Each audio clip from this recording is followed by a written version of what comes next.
బియ్యపిండి వడియాలండి ఇవి.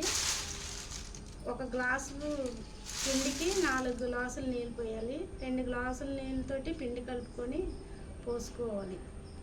ఎసరు 4 గ్లాసులు పెట్టుకొని 2 గ్లాసుల నీళ్ళు పిండిలో కలుపుకొని పోసుకోవాలి. ఎసట్లోని జీలకర్ర, అల్లం, పచ్చిమిరపకాయలు మిక్స్ చేసి పేస్ట్ వేసుకొని వాటర్లోని పిండి కలుపుకొని వాటర్ మరిగాక పిండి కలుపుకొని కలుపుకుంటే ఉండలు కట్టకుండా వస్తుంది.